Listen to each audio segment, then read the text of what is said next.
That can go off.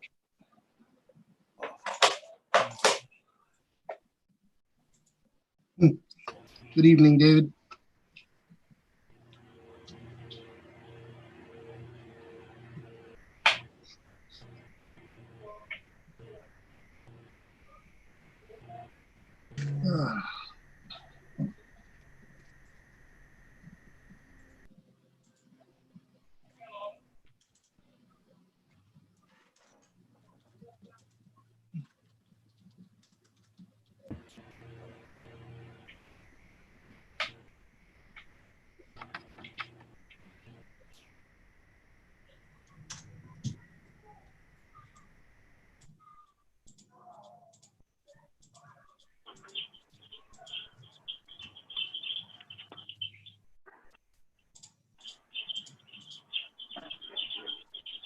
Okay, so I just put up a little notice on the Facebook notice that we're live. The doors are open.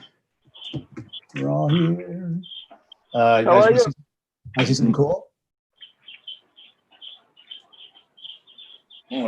Nice.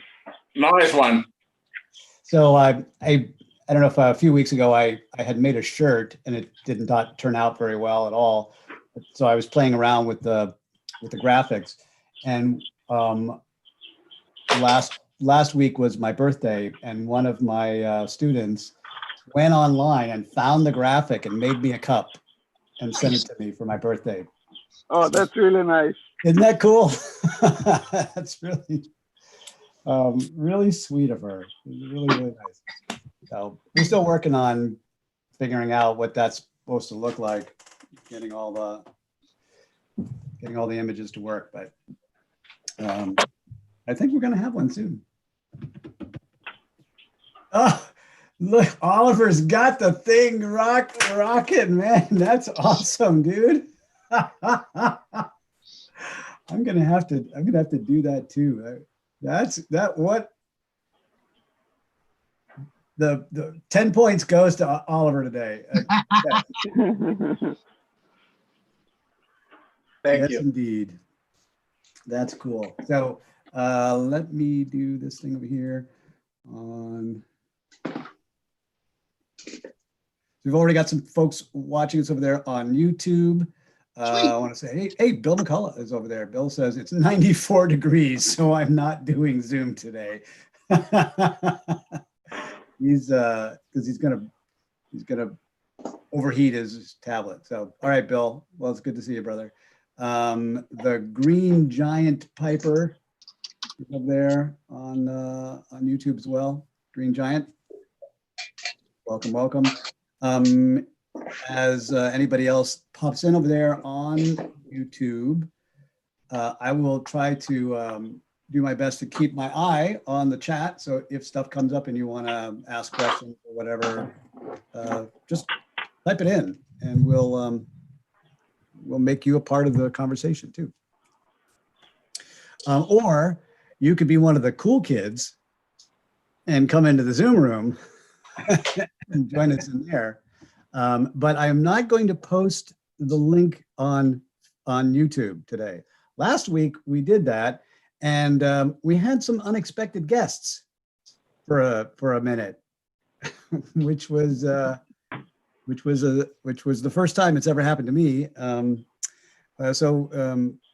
I, as you know, just have a real laissez-faire attitude toward that. So I thought it was entertaining, but it's disturbing. So if you want to find the link, you got to come over to Facebook and look for some of the Pipe Club posts. You're not a member of any of the Pipe pages or whatever, join one. That's all I got to say. For example, the Virtual Pipe Club group. Just saying. And, you will find the link there to come on in. That's my spiel. How are you guys doing today?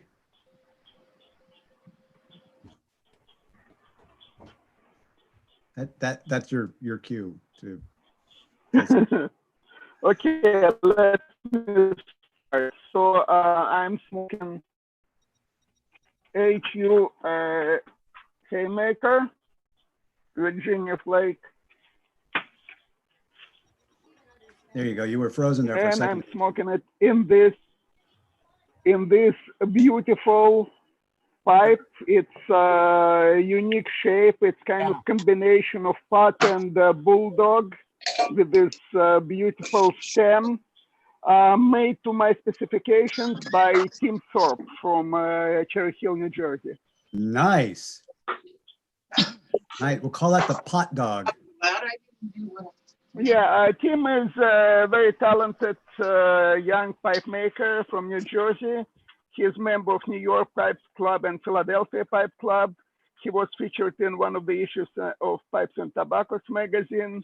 He also does excellent pipe repairs. Actually, I'm expecting a couple of my pipes to come back to me from him. He just finished repairs a couple of days ago. How often do you send a pipe in is it like just for maintenance, or do you like beat them up and need a repair? No, these two, I bought two estate pipes, one Nat Sherman pipe, addition to my Nat Sherman collection.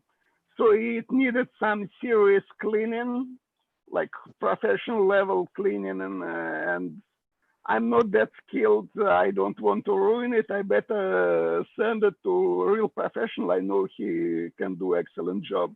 And another one, corn cob, which had a loose stem. I also bought it on eBay, so it needed stem adjustment, and he managed to do it without actually making a replacement stem. Nice. So he does excellent replacement stems. He did it for a couple of my pipes.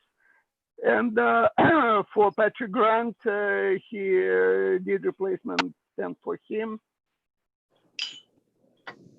Got it. Super. Well, Yurki, Boris, you showed up early, so you get to go next, bro. What are you smoking today? I'm smoking a dark flake in my nose warmer ruler pipe. It's from 60s, a new old stock pipes. They found quite many of these lately, and now they are selling these on eBay. Cheap pipe, but most Nice. And Dark Flake. Dunhill. Whose Dark Flake have you got there? Dunhill. Dunhill Dark Flake. Got it. There you go. Okay. Yeah, you held it up and then it went away so fast I couldn't catch it. Yeah. Super. Yeah. John. Yes. Jeffrey. I have good news and bad news. I'm smoking a Peterson St. Patrick's Day. I believe it's from 2013. And I'm smoking some Country Lawyer in it. Ah. It works. You gotta save a little bit of that, but make sure you don't smoke at all, because John David is still coming, Okay. and we gotta talk about that kind of blends when he gets here. So yeah. John, so Peterson St. Patrick's Day. I believe it's from 2013.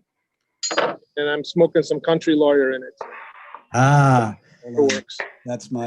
Let's save a little bit of that, but make sure you don't smoke at all, because John David is still coming.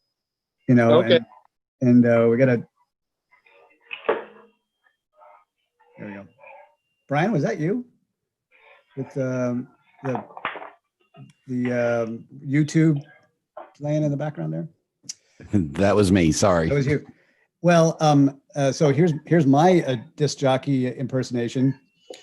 Hey, turn your radio down. No. Thank you.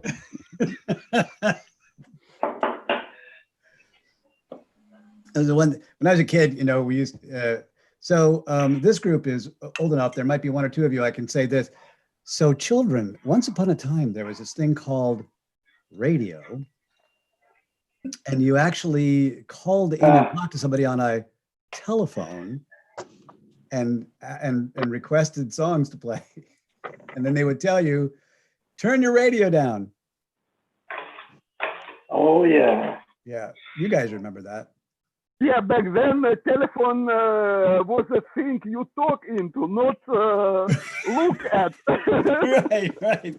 You actually. And it was spoke usually to one. attached to the wall. You didn't, yeah, and it didn't move. Party line? Yep, I was just gonna say that. The Yep. farm I grew up on in Southern Oregon, when we first moved out there, all they had available was party lines. Where were you in Southern Oregon? You know where Williams is? You William. know where Grants Pass is? Yeah, I know where Grants Pass. And you know where Medford is? Yeah.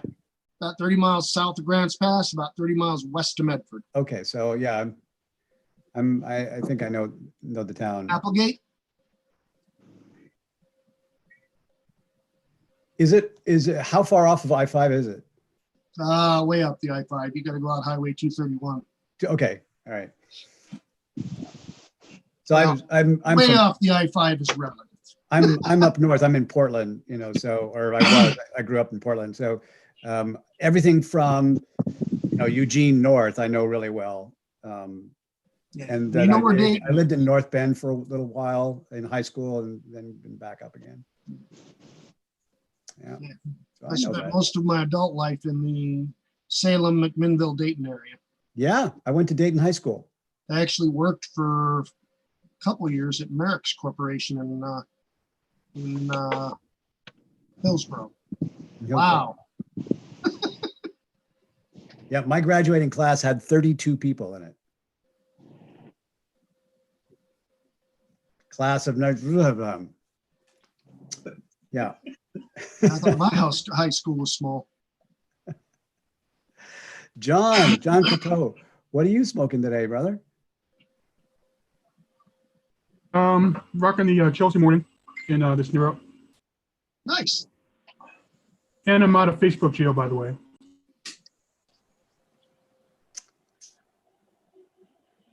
Well, I am, we're still, we're just a little bit over. So we'll be joined by a few more people. I'm positive. I am doing something, I'm celebrating with you guys today. I talked about it last week. And I said I would save it for today, but now I have a quadruple celebration. First of all, we have a fantastic guest speaker today. I'm going to introduce in a second. Then Tuesday was my birthday. It's a milestone for me because I'm now older than my pop was when he passed. So that's a good sign.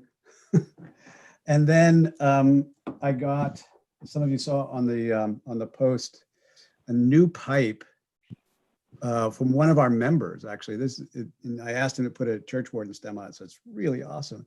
But like this bamboo effect here, this is just carved out of the briar. So he did a fantastic job there. And then I've also acquired through the black market an ancient can Nice. of Penzance, which I am going to crack open today, right now, with all of y'all. Nice. If you like good English tobacco, you'll definitely enjoy it. I do like a good English tobacco, and assuming that it's not become a science experiment in there, because it's old enough to have some rust on the side there. So I'm, we'll see what happens. If it's not too dry, it will be great. So anyway, all that together, I'm celebrating with you. Thank you for being a part of it. So you might have seen a few changes to the Facebook page. I just want to give you a heads up. Not like it matters at all. But Oliver has been super, super helpful in helping to get me focused on some things we've done. So we've changed the nature of the Facebook group from public to private. Doesn't affect anybody who's here, but it does sort of provide a layer of privacy or security, I guess, or at least people won't be able to randomly come in and grab our names and information and whatever. Just new members have to be approved by admin. That's it. Yeah. That's the And, only and difference. so, and Brian Levine, this is our only real rule as far as that goes, and that's don't be a dick. You know, I'm so, out. Gotta go. Okay, so I always say that at the outset, and all of our guests, to a man, have said the same thing. It's like, okay, I'm out of here, man. Yeah. But yeah, so we're trying to, and you know, I think we're just attracting really mellow people. But in case you come back to the group page and there's different kinds of like we had some people posting their businesses on the group page, which is, you know, like, I get it. It's like, you got a business you want to promote, but they weren't really active members of the community. And I thought that's kind of spamming in a way. So we still want to open up if you've got tobacco to sell, pipes to trade, like I'm all about that. But the guidelines will be laid out specifically, and it will say you must be an active, participating, contributing member of the community. Otherwise, your posts will be taken down and you will be summarily shot on site. So that's the rules we've got going. Oh, by the way, David. Yeah, John. Just a reminder to everybody, Sun Bear Wednesday. Yes. Oh, yeah. We're going to be putting up a notice on the page, and we can do an announcement. So where's the link to this information? I didn't find anything on the Cornell and Deal page. Yeah, it was on Cornell and Deal, and it's been on Smoking secret. Pipes as well. In fact, if you go to Smoking Pipes website right now and look up Sun Bear, it says it's coming on. Old thought, but you tell me. Oh, yeah, but we'll do a special reminder to everybody in the group there.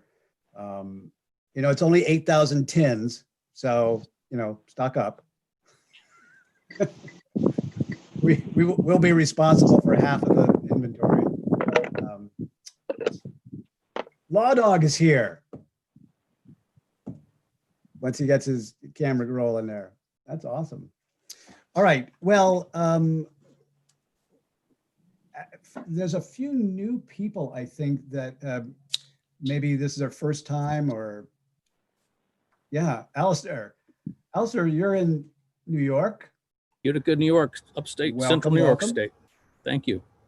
Yeah. In a moment, I'm going to introduce our special guest and let him sort of take over. I just want to make sure I tell the new people, as I always say, that I hold no official title or position whatsoever.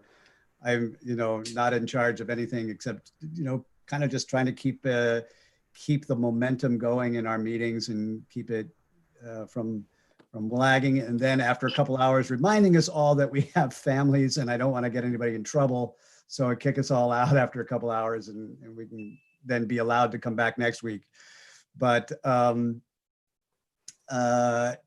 when there is an opportunity to ask Brian questions or to share something, you know, that contributes to the conversation or whatever, like don't be shy. Just holler out if you feel like you can't get a word in edgewise because I'm yapping away. Throw something up in the chat room there, and we will make sure that your question gets answered, you know, or gets asked anyway, one way or t'other. Anyway, so that's all I got to say about that. So at this time, I want to, one more thing. If you are new and you're not like a Zoom master expert, a couple of things. If you're on a desktop or laptop, there are ways for you to enlarge and pin the person who's speaking. If you just hover your mouse over the little Brady Bunch window there, you'll see a 3-dot menu, and part of it will say pin video. And that way you can like see one person more than anybody else. Or if you go up into your upper right-hand corner there, it's another little button which will toggle back and forth between speaker view and gallery view. And then gallery view will bring you back to see everybody. And that's how you can do that. If you are on a mobile device, cell phone or tablet, it's a finger swipe, and you just swipe your finger across a screen and it will show up a new group of people who are here. And so that's another way that you can go back and forth between the different views. Anyway, that's just a little helpful hint, I hope. So it's my pleasure and excitement to introduce today's guest speaker. He is the national sales manager, I believe. You used to be the national sales manager. No, yes, he was previously, before the unfortunate incarceration, the national sales manager for Sutliff Tobaccos. So he's got some stories to tell about that. He is the golden voice. I was trying so hard to come up with some kind of a riff on the word pipes, like the golden pipes of the pipe world, something like that. He is the host of Pipes Magazine radio show, the most popular pipe related podcast in America, probably in the world. And he's been doing that for about, 7 years, 8 years? 410 weeks in a row. 410. Brian, week by week, we make a promise there will be no math in this group here. So Okay. yeah, just saying. That's just a 410 raw weeks number. in a row. And am I right? Never missed a broadcast? Never missed a week with a new episode, just consistently one each week. That is really awesome. So anyway, in that 410 weeks, you can imagine how many different guests and how many different topics he's had a chance to talk about. So I'm sure he's got a ton of stories to share with us. Brian Levine, please welcome everybody. Brian Levine. Thank you. Thank you. Anyway, take it away, sir. Tell us your life story and the story of Pipes Magazine. Yeah, so I was born in San Francisco. It was a long, dark winter day in October of '67. I was born in San Francisco to two hippie parents that were going to school, and now I'm here. End of story. Thank you very much. Any questions? No. So for those that don't know, I'll give you my I call it the superhero origin story of how I got to where I am. I'll give it to you in about 2 minutes. I have always had a fascination with smoking, with tobacco, whatever. Yeah, with smoking legal products, because that's important to understand that I got into smoking because my friends in high school in Los Angeles in the 1980s were not into smoking legal products. But then you fast forward to 1993, we moved to Las Vegas, and I'm the only smoker in management of the retail department at the MGM Grand as we opened that 5,000 room hotel and casino and theme park. They put me in charge of cigars and cigarettes for the casino, and that kind of began my path. I'd already smoked a pipe once before. I'd already smoked cigars a little bit, but that kind of put me on my path. And then from there, I ended up, the retail department fired me, and then the casino put me into business for myself, managing their cigars and cigarettes. And then I did that for a couple other casinos. And then I went to work for a retail store and managed them. And then that's in 96 is when I really delved into pipes, because that independent retail store in Las Vegas had a pipe section. About a year later, I got approached by a headhunting company that was called 221 Baker Street Headhunters to be a humidor manager for a new company that was opening up in Las Vegas. And that's when I went to work for Alfred Dunhill, managing the humidor, which is all the products, all the smoking products for that 1,000 square foot location. From there, my wife kindly decided that it was time for us to leave Las Vegas. And for those of you that are young and don't think that your wife knows everything, listen to her, please, and just know that you may not understand why, but she knew exactly what she was talking about. And we moved back to LA. And then I worked for Dunhill at the same time in Los Angeles, in Beverly Hills on Rodeo Drive, fancy people, old store. At the same time, I got a job working for a company called Hulko Roar. And Hulko Roar was a wholesale importer. And the brands that we carried in 1998 when I went to work there were on the pipe tobacco side. We were the importers for Orlick, A&C Peterson, all the Dobie Foursquare product, Peter Stokeby bulk tobaccos, World tobaccos. Any of you good old redneck boys remember the Fred Stoker chewing tobacco that came in a big bag and was just long leaf chew? We sold that. The pipelines that we had were Peterson, Nording, Camoys, Joby, GBD, Pioneer Mearshams, Butch Shokan, and Costello, just to name a few of the pipe brands. I mentioned that because when I first went to work there, they said, you know what, go in the back and there's 2 big boxes of damaged pipes. I want you to go back there and pick out a pipe or 2 of each just so that you get to understand what each pipe is like. That's my Costello Sea Rock that I dug out of a damaged bin in 1998 working for Hulko Roar. And I still have it. It's the oldest, longest existing pipe in my life. And I'll probably never part with it. But again, at that point is when I met a very fascinating fellow named Peter Stokeby. And one of the things that, and this is kind of when you go through life, you find these game-changing moments and you don't really know when they are, but you don't know them when they happen. But meeting Peter and Peter kind of taking me under his wing and me being his in-house support person kind of changed my life, because Hulko Roar went through some mergers with a bigger cigar company and became dramatically more cigar focused.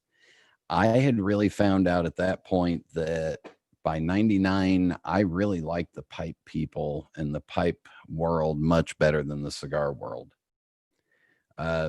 I always describe the two as the cigar, the pipe world. If you're, I'll pick on watches. If you're wearing a watch, the pipe guy wants to explain to you the history of the watch and why it's special to that person. The cigar guy wants to tell you how much the watch cost and try to impress you with that. So I went down this path where Peter Stokeby ended up opening up their offices here in the Charlotte, North Carolina area. And Peter wanted me working there. And I worked for Eric. I was the pipe tobacco guy in the company. So for 5.5 years, including the last almost 3 full years of Peter's life, I worked real closely with Peter doing all the pipe and pipe tobacco, the pipe shows and the trade shows and the retail events. And when somebody like Peter Stokeby walks you into a room with your arm around him and introduces you to everybody as his adopted Italian stepson, which was just a little satire on my natural Jewish heritage, it automatically gave me a ton of street credit. So from working for Peter Stokeby International for 5.5 years, I went to work for the trade show, the RTDA, the IPCPR, and now whatever the hell it's named this week. I worked there for 3 years. For about a year, a little bit over a year, I was the general manager at a very small company called smokingpipes.com. And then from there, I opened up the Brigham, USA office, which ended up merging into the Sutliff Tobacco Company and McBaron. And then 2.5 years ago, I said, you know what? I woke up and I said, I'm almost 50 years old. I've been very lucky and I'm not having nearly as much fun in this industry as I want to. So I said, forget it. I'm done. And I kept the podcast going because I love doing the show. I love talking to the people, meeting the people. And it was a way for me to stay in the industry, but more as a hobbyist and less as a pipe. Yeah, less on the inside and more on the hobby side. And then 2 years ago, I decided that I was going to become a part-time travel agent. So I am an independent vacation planner, which is not doing much right now at all. Thank you very much. I often tell people that, really, if you want to make money in an industry, you should pay me to stay out of it. Because the travel industry has had probably some of the roughest couple of years with cruise ships having problems and countries killing American tourists and so on and so on. But anyway, that's what I'm doing. There's the short bio on how I got here, and I don't know where else to go from there. But that's kind of my superhero origin story.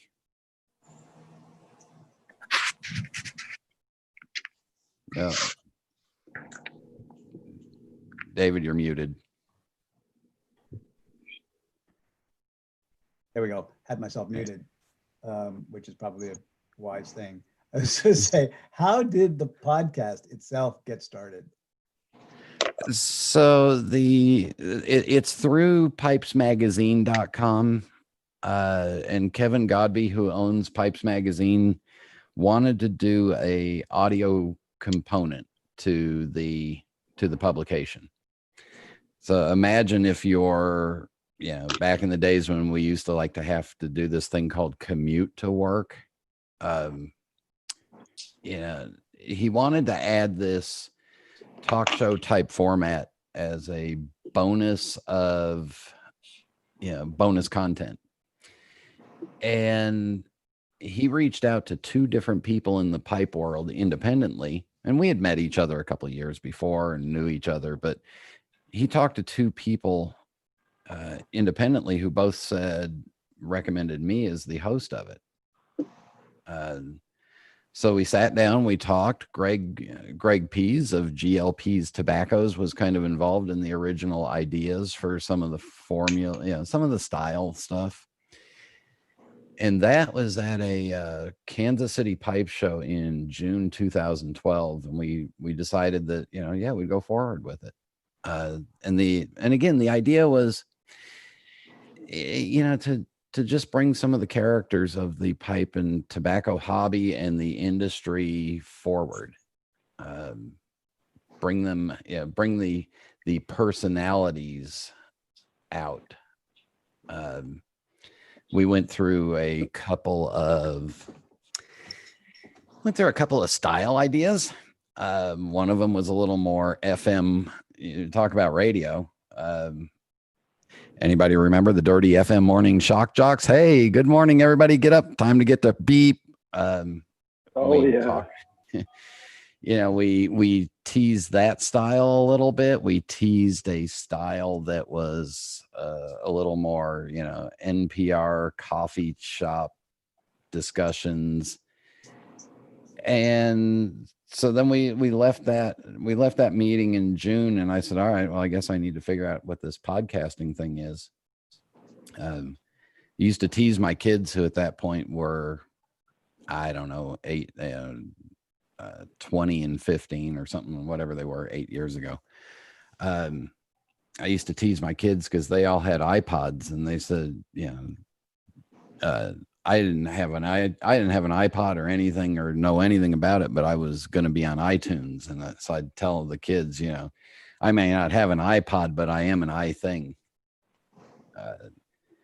So I spent the summer of 2012 in between work and everything else, learning what podcasting was, learning what the technology was.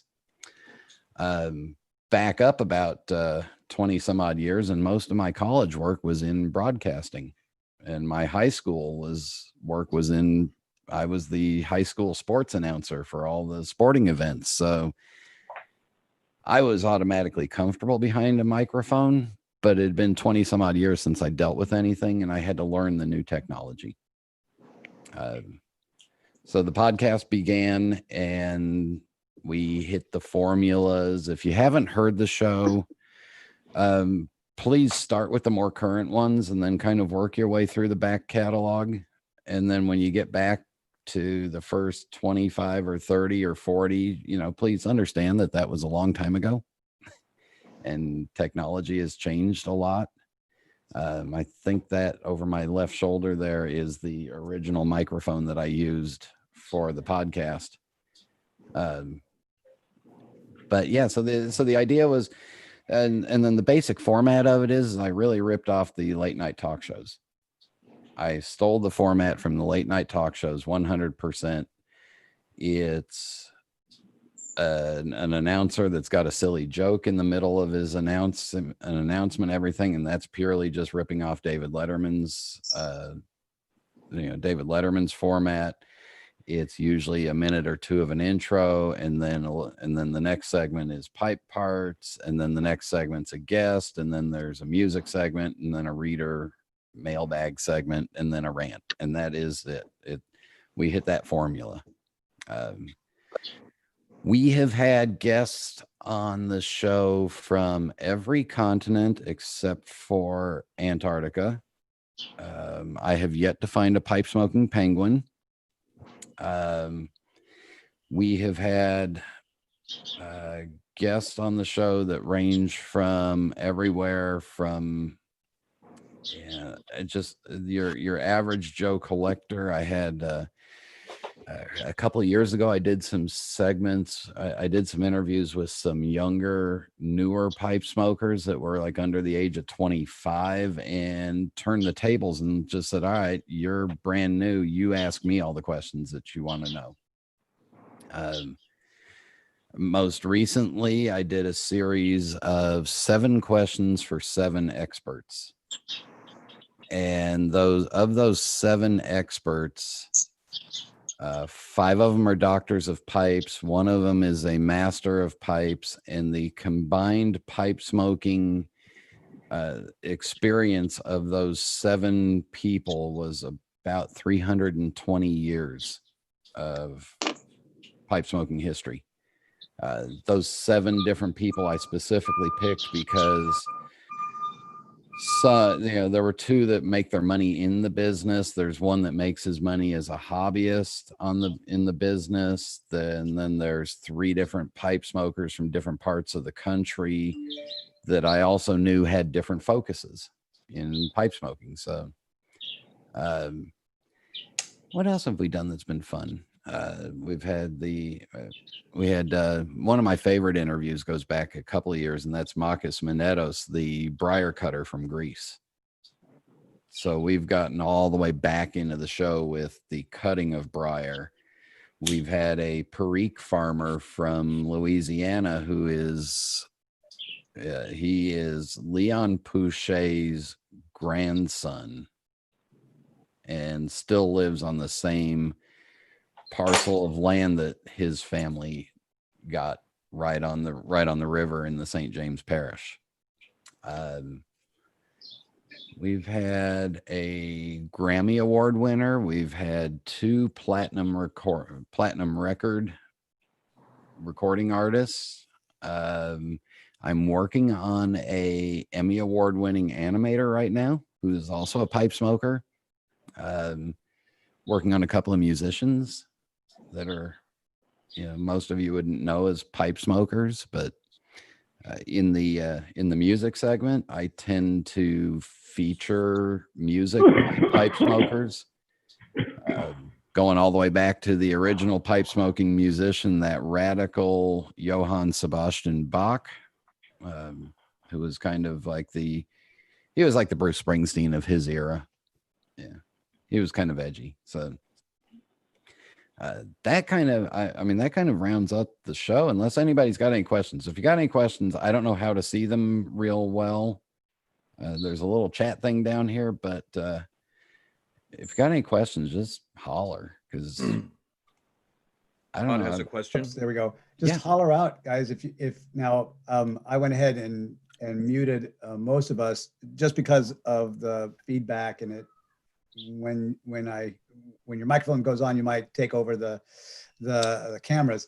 But you know that you can turn your mics back on anytime. Just holler it out there. Todd, I can see in your face you have a question. I do. I've got some fans going. Is my speaker okay? Are you guys getting interference? No, you're good. Good. So, David, thank you for the segue with your tobacco, because I've got a question about Penzance that maybe Mr. Levine could address. What is up with that whole supply chain thing? I had a couple of years trying to track down my first batch of Penzance, and it wasn't in any of the brick and mortars. I've called all the big cities, wound up talking to Josh Weiser over at Arango, and that guy was really good at answering questions without answering questions, because I wanted to know what is up with that. You know, all of a sudden, when eBay was still selling tobacco, you would just get tons of this stuff showing up at a 300% markup. Yeah. So you probably have a more concise and informed history background on that. And I'm not restricted by working for the company that imports Germain right now either. So the Germain family they've got a very small facility. They're they're on an island that is pretty much, you know, physically built out as much as possible. So they can't really add on to their facility. So they've got limited space. They've got limited machinery. They've got limited production capacity. And they've got limited interest in producing more because of all that. So they won't compromise on the quality. They won't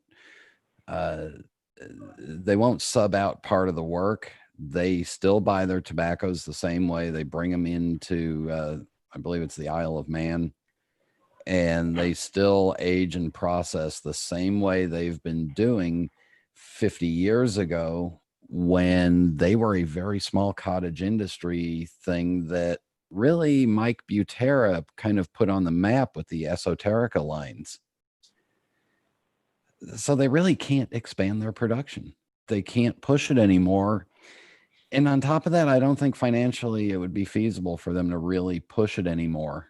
How long would this increased demand last? Yeah, if you spend X amount of money to add more machinery and add more space and add more storage, you know, then you get up to the demand level. Does it drop off afterwards once it becomes less desirable or less hard to get?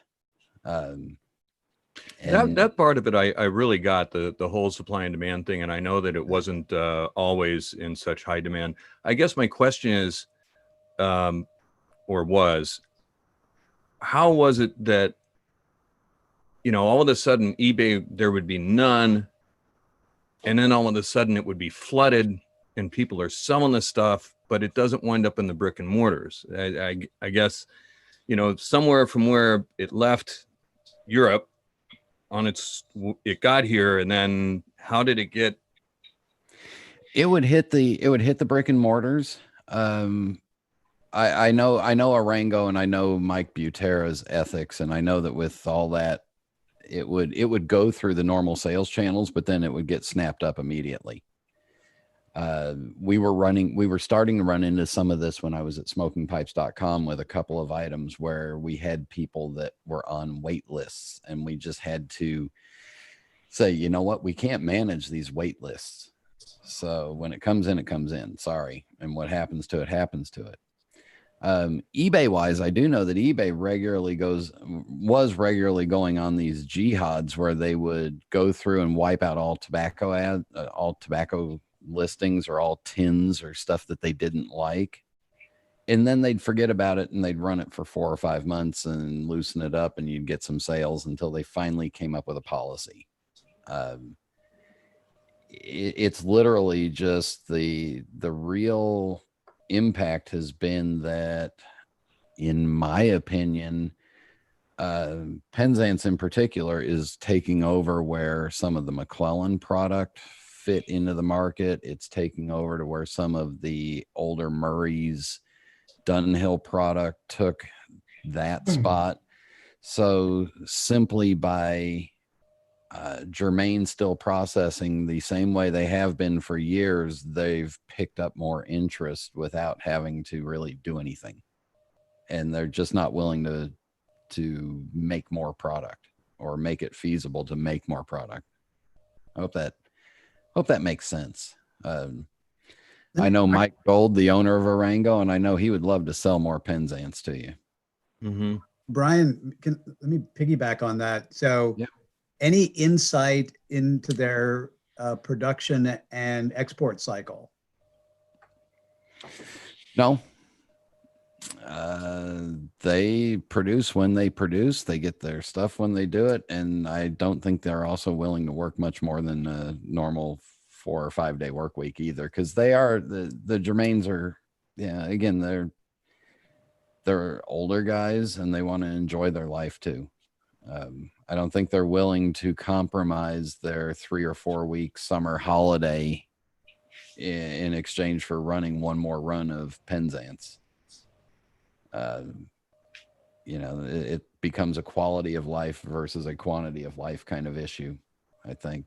And that's just me guesstimating and knowing what it's like to work with Europeans. They have a much more quality of life mindset than we Americans do. I personally did the odd thing at age 50 and said, you know what, to my wife, I said, you know what, we've done well enough that I can't buy a new car every 2 years and I don't care, but I don't have to get up at an alarm clock anymore unless I want to. And that's kind of that's kind of what you're dealing with Germain. I was kind of interested to see with the COVID-19 lockdowns of all the European factories and businesses, would they still take their traditional August holidays, even though they were all shut down for 6-8 weeks in March, April? Are they still going to push through? And I'm not that interested to actually call and find out, apparently, because I haven't called to find out. Stephen Brea, I see you had your hand raised thing going there. Did you have a question, brother? No. Okay. One thing I want to, David, one thing that I want to, David, sorry, one thing that I want to include to the Germains or esoteric in general, it's the fact that in my tobacco shop, we normally get it. But the problem with Arango is that they kind of obligate the owner of the tobacco shop to buy new pipes every time they bring something. So if you want esotericas, buy me 10 pipes. And the problem is that C's not selling those pipes. That's why C cannot bring more esotericas, because C cannot afford buying more pipes. I don't know if it happens to any of you or you know about that. I don't have any insight into that. Okay, I want to add one thing. There are at least 2 retailers in New York City who get esoterica tobaccos on a regular basis when it's available. That's Berkeley Rex and Nat Sherman. And I know whatever they get usually is sold within a few days. Last time they got it at Nat Sherman, I was there when they just brought it in. I bought a couple of tins, and it was like Tuesday or Wednesday. By the end of the week, all esoterica was gone, all sold out. Same thing happens here in Charlotte, because my hangout is McCraney's, and they get regular shipments, and I'll see them trickle on, and I'll see, maybe if I get there on the weekend, I might see 1 or 2 or a couple pieces left over from the shipment. But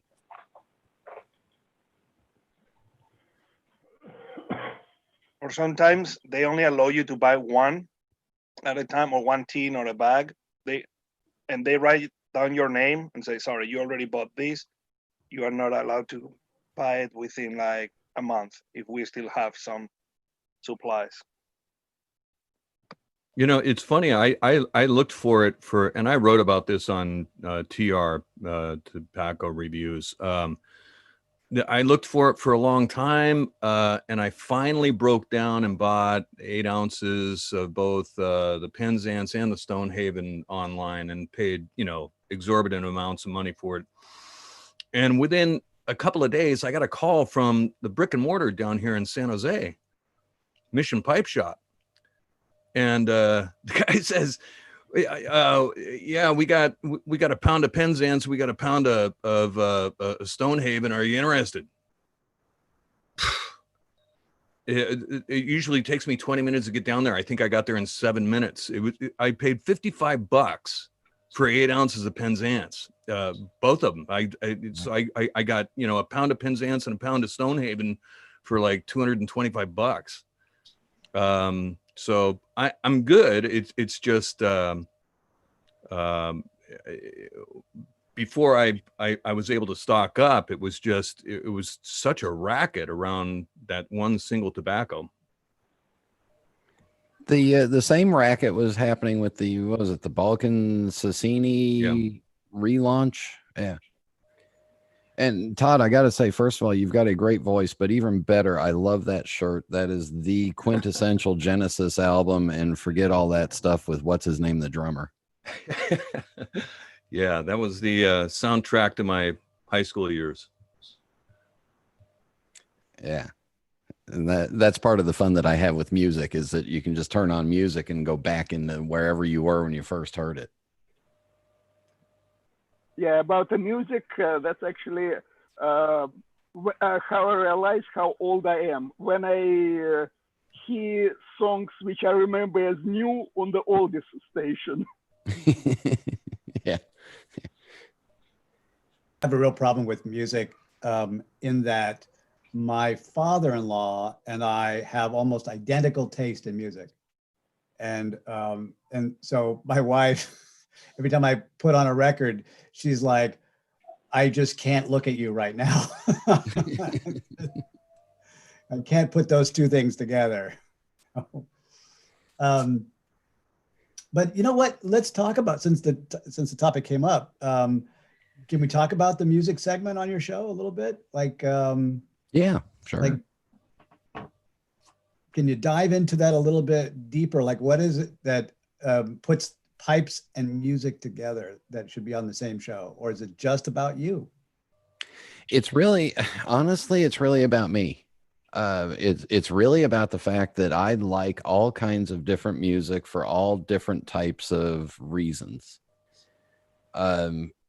It's also a little bit about that I like the music segment in the show because it takes people, and sometimes when you're, if you've just listened to 45 minutes of people talking back and forth and it's all pretty quick and it's kind of a spot to pause and sit and think about what you've just heard, as well as maybe expose you to something else.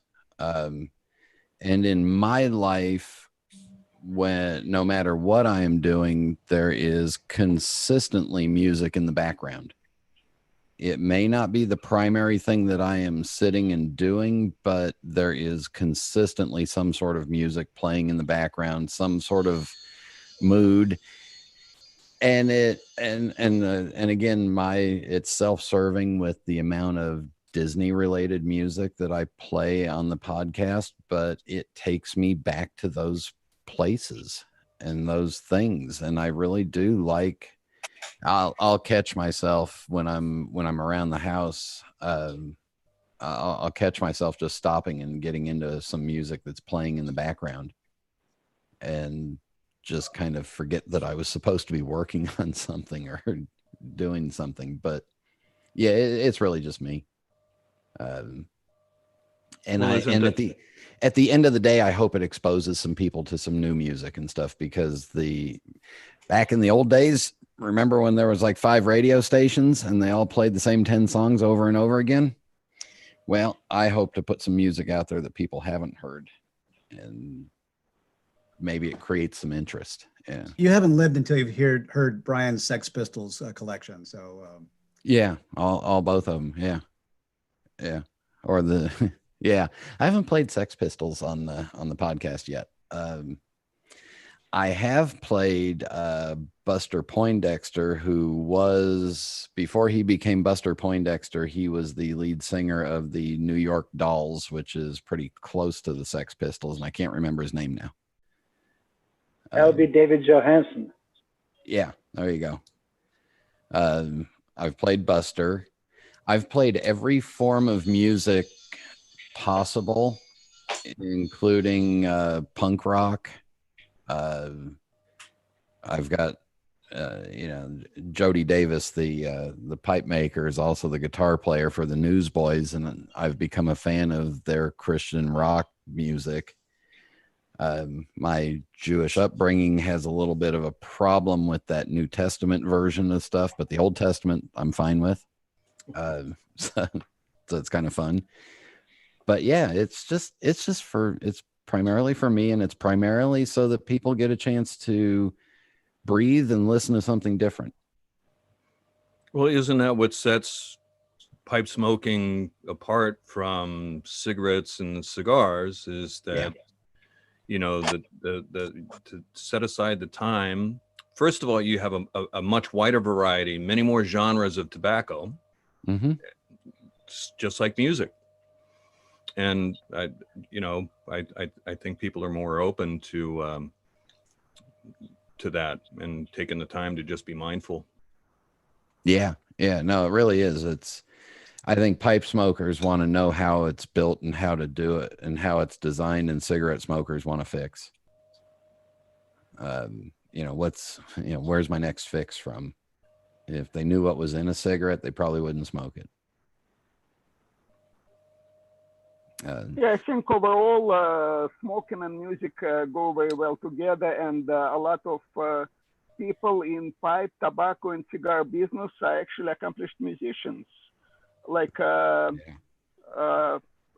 you take Don Carlos Pipes, he's a professional musician, pipe maker. Or like Rocky Patel is pretty good drummer. Rafael Nodal, Agent Room Cigars, he's amazing pianist and violin player, and many, many other examples. Yeah, I used to look forward to going to the trade shows because Avo Avazian would have a piano in his booth, and he was just a world-class jazz pianist, and that's how he came to America. Avo was amazing pianist, and one of my favorite songs of all times is his song, Strangers in the Night. Yeah. No, and there's a lot of musicians that if you come to the Chicago Pipe Show, when we have another one, there was a jam session that went on in one of the what used to be the big family suite. I don't know if we'll be able to do it again, but you'd have all kinds of musicians, including Scott Thiele, the pipe maker who plays bass, and his son is Chris Thiele, the world-renowned mandolin player. And Scott's got a platinum record. So if you ever run into Scott Thiele, say, hey, let's see your platinum record, because I keep telling him I'm going to bring him to a pipe show. So Brian, you are famous when you have a guest on your show for asking them some special questions. And I thought that we should ask you the same questions, but then also just to kind of get it going, maybe some variations on those questions. So first one is, do you have a favorite tobacco? I know you used to not talk about this, but are you up to talking about your favorite tobacco now? Sure, it's out of business. Go ahead, there it is. McClellan's Blakeney's Best Acadian Ribbon. And how much have you got of that put down? We're recording this, right? Nobody knows my home address. I'm down to about 950 50-gram tins of it. Now, just right, we don't want you to run out and then, we won't see any more of Brian anywhere. But yeah, so let me back up before I sound like that arrogant elitist, don't be a dick snob that I am, because, I am. In 2002, I went to the Richmond Pipe Show and I stole one of Peter Stokeby's lines. One of Peter Stokeby's lines was there was concern about increased taxation on tobacco, lack of availability of places to smoke, more and more restrictive stuff. So he would always tell people tobacco is never going to be cheaper and never going to be more readily available than it is now. So buy it and stock up. Well, in 2002, I started regurgitating that line. I was in the industry then. I had access to tobaccos at better prices than most people would. But I took that to heart. And even though we were a young family and scraping by, when I would go and buy, Escudo was one of my favorites back then. I couldn't get it wholesale, but I could buy it retail from JR Cigar here in North Carolina for $4.50 a tin.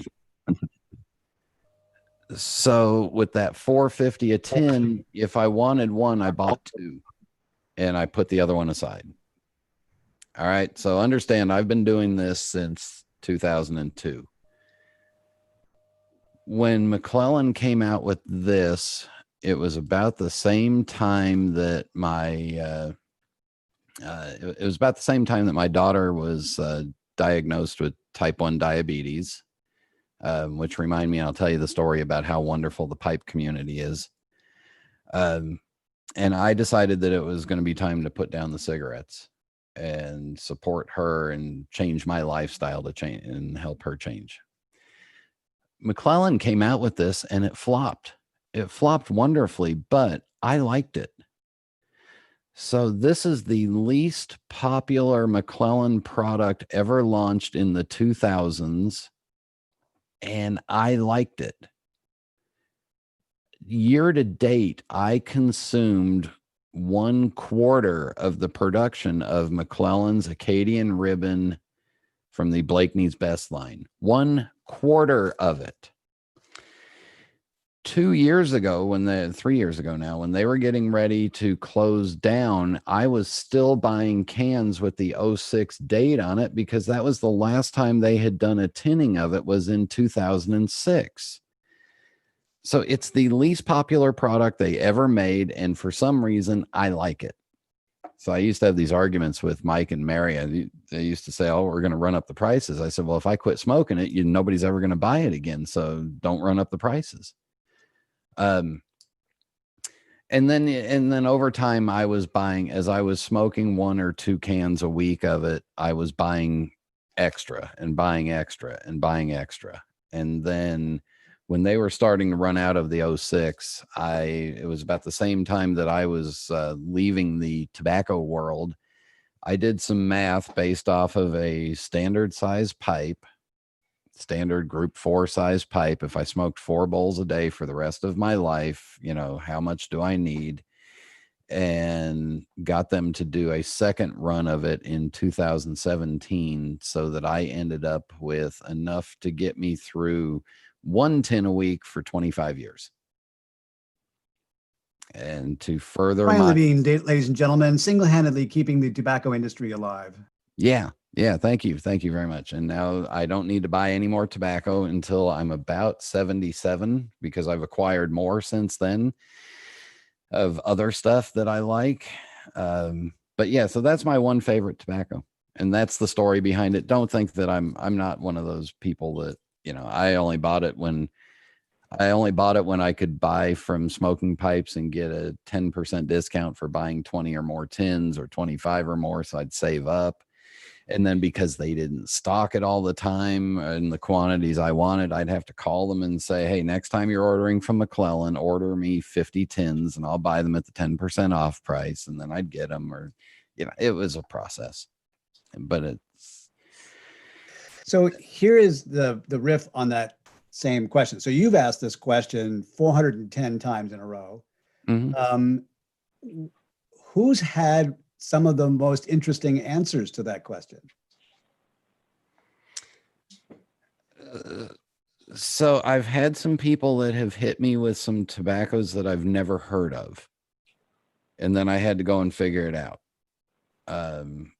You know, usually it's usually something brand new or something really old. My favorite answers aren't blend specific. My favorite answers are usually the ones like I would answer. Really, my favorite tobacco is Perique, because if a blend doesn't have Perique in it, I'm okay with it, but I need that Virginia Perique. Sometimes my favorite answer, I had one guy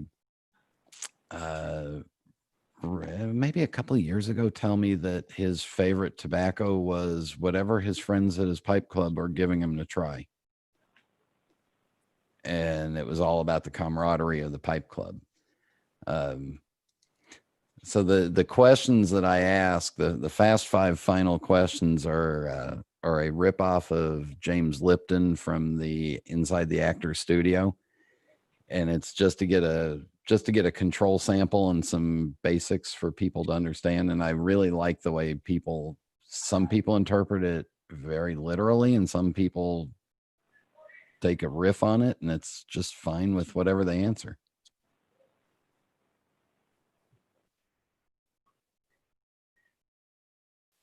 So another one of your Fast Five is favorite pipe story. You knew that was coming, didn't you? Yeah. I've got too many. I've really got too many that I would consider to be a favorite pipe story, because the pipe world has been such an important part of me for the last 25 years. 20, what are we on? Let's see, daughter's 23, 26 years now. One of my first favorite pipe story was when we were opening the Dunhill store in Las Vegas, and Richard Dunhill came in for the opening of the store. And at that point, I owned 2 pipes, and he looked around and said, "Does anybody here smoke a pipe?" And I said, "Yes, I do." And I happened to have one of them with me. And he said, "Well, have you ever smoked a Dunhills?" And notice he used the apostrophe S on it, Dunhills. I said, "No, sir, I've never." And he pulled a pipe down off the wall and started packing it. And it was just a group 3 Briere straight, and started packing it and talking about it. And he hands it to me and says, "Here you go. You must light it, and now you'll understand what is the important qualities of a Dunhills pipe." And he handed me the pipe and told me to light it. And I'm looking at the manager going, "What do I do?" Anyway, that pipe and I did not get along real well. It kind of sucked. So I apologize to anybody that really likes Dunhill pipes from the 90s, but that pipe really sucked. And it was part my fault, but it was mostly the pipe's fault. So I don't own it anymore. But that's a favorite. Yeah, that's one of the first pipe stories that I had that was memorable. What else would I put? What haven't I talked about really? I can use I can use a real recent one. And this is more about the pipe community as a whole. My son was having some health issues, and it was really bothering him, and he couldn't get into work. And he's dealing with COVID-19 stuff and lives in Florida and works at Walt Disney World. But he couldn't get into work because of it. And I wasn't sure he was getting the right doctor's advices, nor could he get into the right doctors really quick. Well, through my pipe people connections, I called a doctor friend of mine messaged him on a Sunday morning and said, "Hate to do this to you, but I know, and this is what's going on with my son, and I apologize for taking advantage of our relationship, but any advice?" He messaged me back 10 minutes later with a cell phone and said, "Call me right now." and I got on the phone with him, talked him through it. He said, I know exactly what your son's going through. I know exactly what the problems are.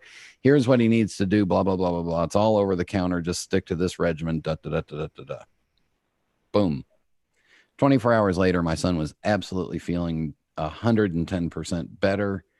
And it's all because I had a friend in the pipe world that was willing to talk to me and that I could reach out to.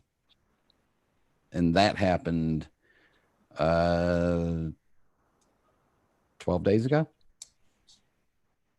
It's I mean, where else in the I tell people, where else in the community can an undereducated, basically bullshit artist that loves tobacco run into somebody who is a world-renowned doctor, a world-renowned musician, a world-renowned expert on this or that? One time I was looking at buying a car with a little brain below my belt, and I wanted an Audi R8, whatever it was. Well, I know an Audi sports car expert in the pipe smoking world that I could pick up the phone and call and say, what should I pay? What should I look for? Blah, blah, blah, blah, blah. So, Did you buy the R8? no, that little brain below the belt got quieted by the brain that sleeps in the bed next to me every night. And rightfully so. That was a great commercial. The Super Bowl commercial for, I think it was 2016 with the David Bowie. They had the R8. Nobody saw that? Oh, God. Never mind. It's a Pipe Club meeting. It was one of the best commercials of the Super Bowl. They had it was an elderly gentleman who was part of the Apollo program, and then his son brought him out and put him in the R8, and yeah. I have to find it on YouTube. Yeah. Fellas, don't be shy. Brian is full of these kinds of stories. Go ahead and ask him, and anything else that you want to get more specific on, like Todd's great question about Penzance or anything like that. Brian's had his fingers in a lot of different aspects of the pipe world. I have a pipe question for you. Yes, sir. Of the pipes in your rotation, when you choose a pipe to smoke, several times a day, do you choose by looks, by brand, by performance? What's your choice? My pipe selection depends on the time of day and what I'm doing. I have pipes that, like, this is a little Ernie Markle billiard. This is one of the two pipes that travels with me anywhere when I leave the house. I picked this one up this morning to smoke because I hadn't smoked it in a week or so. And I thought, you know what, I've got a few things I've got to get done this morning. So I just need a lightweight pipe that in reality I can hang out of my face and pretty much still function with completely. And I'll do some show and tell, but you'll have to excuse my back as I turn it on you.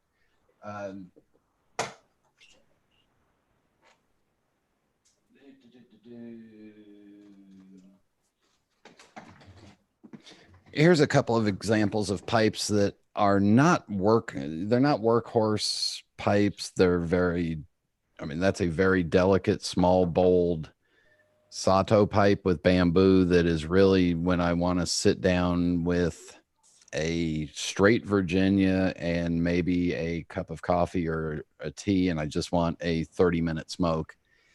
But when I'm smoking this pipe, I'm very aware of what the pipe is doing. I'm very careful, or I'm more cautious with it. And in size comparison, that's an 1.5 inch bowl, and there is the Sato right next to it. So you can see it's really small, dainty, delicate. At the same time, and I just got this back from cleaning from the world famous Law Dog, because I saw him poke his nose in here. This is a Jody Davis Volcano that is a big, here's the two different sizes. Yeah. There on top of each other. This is I'm going in the reclining chair and I want 2-3 hours of smoking. So it really depends on where what I'm doing and what is the next thing. This one would never get smoked while I was driving in the car. This one might get smoked while I'm watching. Part of the travel agency thing is I do a lot of online webinars that I sit and listen to because the travel people are presenting stuff to us. My camera's not on, my microphone's not on. I'm just sitting and watching salespeople doing talking heads routines. And then I can fire up this pipe because I can get through 2 hours without changing bowls or anything. But it really depends on the time and place and what I'm doing. Did that answer your question primarily? Yes, thank you. Yeah. So I do think it is, and I think it's important that everybody has pipes that are good for different occasions and different reasons and different things. Again, this little Sato, I'm not smoking it outside in the wind, period. It's just too fragile, too delicate.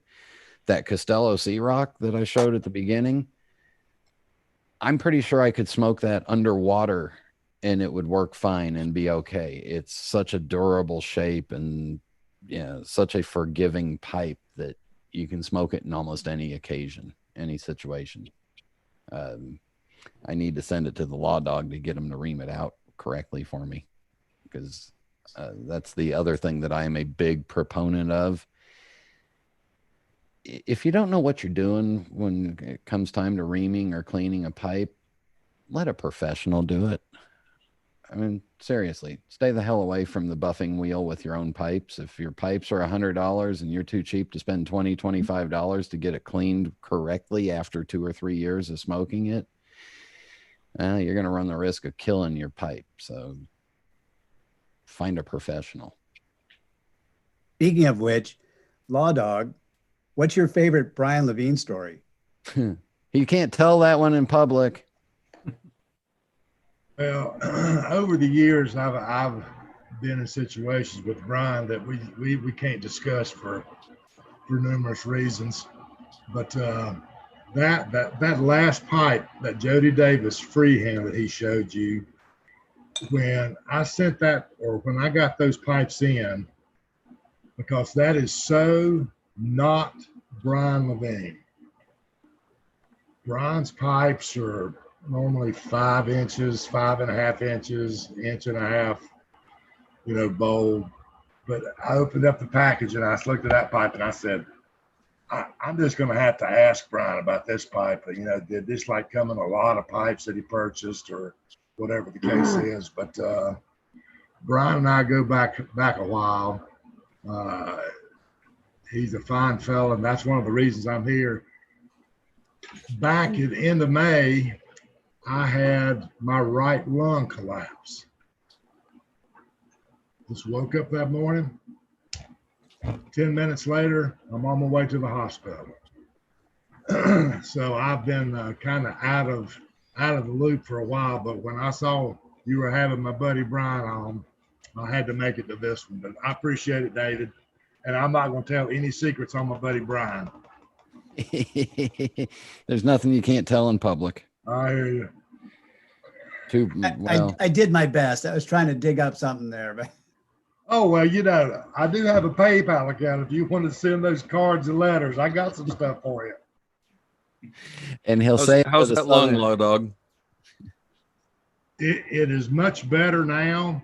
I'm still having some issues sleeping at night. That wasn't a COVID thing, was it? No, that was what scared me, obviously, first. Everything's going along fine, then all of a sudden you can't breathe. The first thing you see on the COVID thing was shortness of breath. I'm thinking, oh shit, this is it.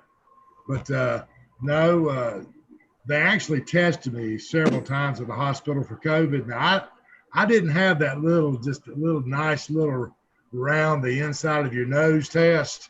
Or they put it back to your brain? Yeah, I had the test that touches the back of your skull.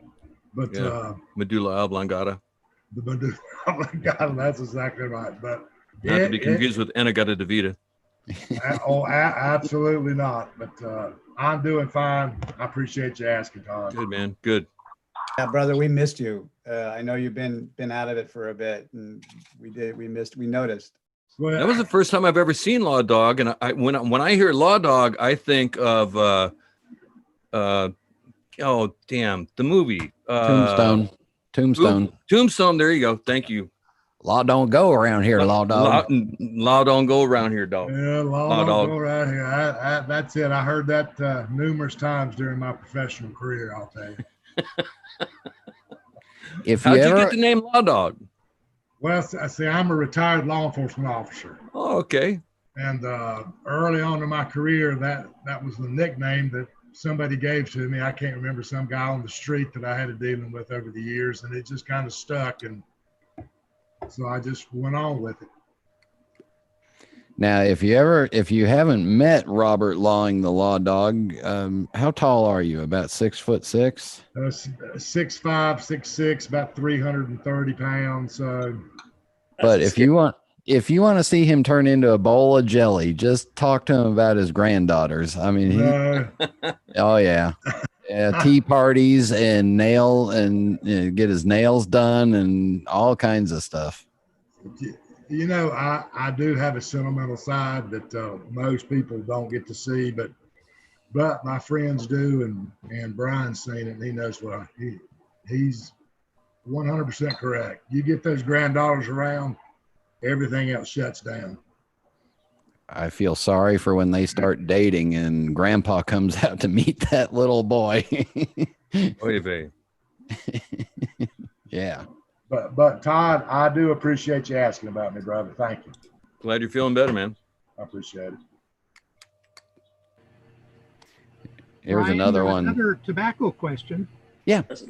Have you ever, or do you smoke any of the old-fashioned, over-the-counter drugstore blends? I smoked almost everything that was available on the market around between 2000 and 2005. My great grandfather, who's my pipe cabinet back here, is actually my great grandparents. That's his China hutch from his dining room set that they bought in 1934 in Kansas City. But he smoked Granger Rough Cut. So the minute I started smoking a pipe, I was like, well, let me find out about this. Let me try George Washington. Let me try this. I will honestly tell you that if you can get some of the stuff that was produced in the 60s and 70s, especially some of the American Burley blends, half and half is a good Burley blend. I think I've got some Flying Dutchman around here somewhere. That's more of a Virginia Cavendish, but some of those old blends, that was just really good tobacco. Hey, and I eschew the aromatics, but I got to tell you that Sutliff Edgeworth Ready Rub match was phenomenal. If that's what the original Edgeworth was like, it was beautiful. Loved it. And that's the only aromatic that I'm really, they called Frogmorton Cellar an aromatic. I did, David's a big fan of the Molto Dolce. Yeah. Which is the aromatic that I love to hate. The only tobacco that will never dry out. And it's like Rice Krispies, man. I think of the Exxon Valdez. It's like an oil slick. I have proof of the fact that I need to switch pipe stands for this. I have proof that Molto Dolce will not dry out because we did a trade show in Las Vegas where I left a tin of Molto Dolce open during the entire trade show in Las Vegas in July. And for 5 days, that tin finally started to get a little dry towards the third or fourth day. But yeah, well, see, I smoke it because I hope that will imbue itself into me and I won't dry out as I age either. That's also the worst commercial that I've ever played on the Pipes Magazine radio show. Was the original 3-minute long version of that Molto Dolce ad. but it had there were so many sexual innuendos in it that we actually got complaints. Well, it goes back to what you were talking about earlier about, you know, the McClellan blend that nobody likes that you like. And it's so subjective, you know, it's like, I don't know how many of you guys are on, do the TR reviews, but, you know, it's like, you know, I see all these guys, all of my top rated tobaccos, all these guys that post on there, we're all in sync, we're all in tune. And then one of my 4-star blends, somebody will come up and say, this is the worst shit I've ever smoked in my life. And I do the same thing to their 4 stars, you know, and I can think of a couple of examples, you know, and Molto Dolce is one of them. No offense, David. So here's my lifelong argument with that. And keep in mind, I have sold many tobaccos that I will never smoke personally because I just don't like aromatics. And even worse than aromatics, I don't like Latakia. I personally cannot smoke a Latakia blend, period. I don't like them. Don't even get them near me. I won't put them in my pipes. I won't even put them in my flower beds. I don't like the smell. But it's not that they're bad. It's just that I don't like them. So what is my favorite is mine. What's your favorite is yours. There's nothing wrong or right with them. It's just they work for us. And if a tobacco doesn't work for you or a pipe doesn't work for you, it's not that it's bad. It's just not working for you. So when people say, oh, you know, well, you know, this is shit tobacco or this is bad or I hate this, whatever. No, you don't. It's just not working for you. It's working for somebody else. It's like food. It's so subjective. Yeah. Well, exactly. Yeah. And thank God there's women in different shapes and colors and, you know, thank God. Yeah. And, you know, if you're gay or lesbian and you find somebody that you love, fine. That's great. Do your thing. But it may not be my thing, and don't tell me my thing has to be your thing, and vice versa. Yeah. Yep. Prime example for me that Mississippi River mud aged tobacco, whatever the heck it is. I hate it, and everybody around me just loves it. You know, they're like, "This is the greatest thing that's ever been produced," and I'm like, "You want my 3 cans? I can't stand it. Can't stand it." Yeah. My pipe club guys that I have little local gatherings with here, they look forward to when I show up, because if I've done a blend review of something on the show or I've gotten a tin of tobacco from somebody and I've tried it and it's just not my thing, the first thing I do is walk in and I put all the tobacco in the middle of the table and say, I'm not leaving with any of this. And then they all start, you know, having little battles over it. Brian, I have a question for you. If I remember right, you said Escudo is one of your favorites. Is it? So why you love it or like it? Escudo was one of my favorites. Oh, one. Okay, got it. Here's the trick. Escudo's blend has changed over the years. I have about probably 25 I have about 25 or 30 tins from the past 5 years of production because I do enjoy it. Go back to those old white painted lid tins that have the A&C Peterson logo still on the lid. I might actually pay big money for those because it's a different blend.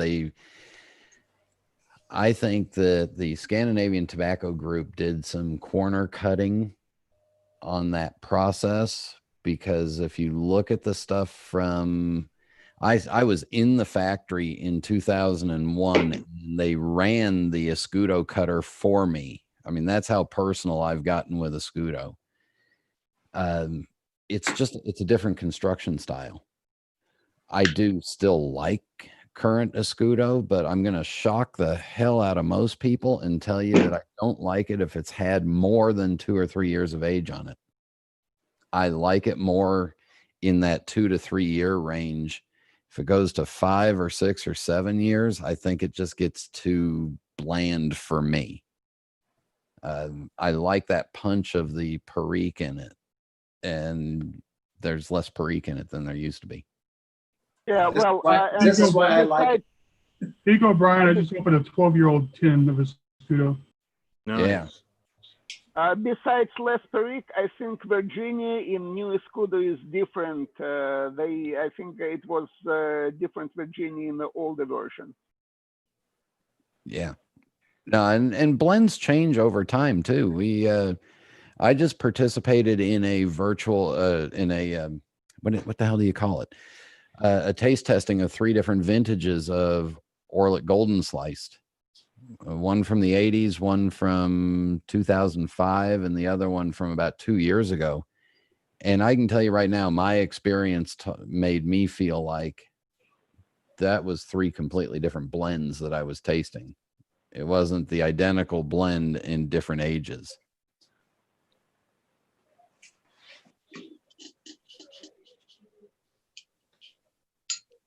So, David, who is one of our guys from South Africa, they haven't lifted that ban yet, have they? No. So David is now taken to cutting up old books and smoking that. Yeah.